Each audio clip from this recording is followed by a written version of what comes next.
If you've ever tried to find an English translation of the Qur'an, you'll know it's not as simple as picking up the first copy you see. That's where Dr. Khalid Blankinship's Murshid al-Qari, a reader's guide to classical Muslim religious literature in English, comes in. A comprehensive, annotated guide for anyone navigating the world of Islamic texts in English. Now, what exactly makes this guide so valuable? Well, it doesn't just list translations, it digs into the history, the challenges of translation, and the very different philosophies that shape how the Quran is brought into English, especially the divide between traditionalist and modernist approaches. Let's break that down. Traditionalist translations stick closely to the classical interpretations and language of mainstream Sunni Islam. They preserve established meanings, retain Arabic terms like Allah, and often keep the supernatural elements and literal descriptions of paradise and hell. Modernist translations, on the other hand, reinterpret the Quran for a contemporary world. They might use God instead of Allah, opt for modern idiomatic English, and sometimes explain miracles or the afterlife as allegories or metaphors.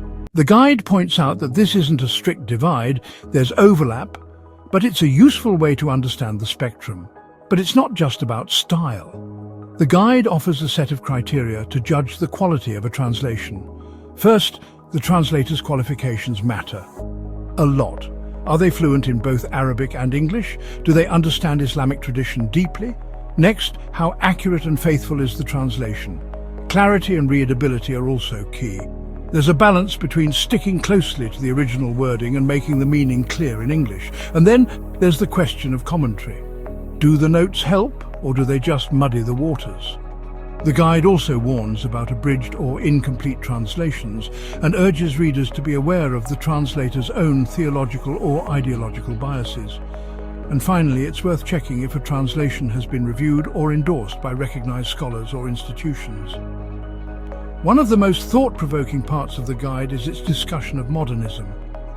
Modernism, as Dr. Blankinship explains, is everywhere in today's world.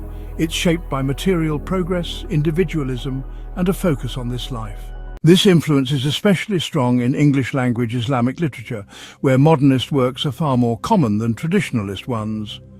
Even translations that claim to be traditional often show signs of modernist thinking in their language and interpretation. So, what's the takeaway? If you're serious about understanding the Quran in English or any classical Islamic text, you need to know who's translating, what they believe, and how that shapes the words you're reading. Murshid al-Qari isn't just a bibliography. It's a roadmap for critical, informed reading. And in a world where modernism and tradition are always in tension, that kind of guidance is more important than ever. For more resources on Islamic education and scholarship, visit Lamppost Education Initiative and begin your journey toward more informed reading.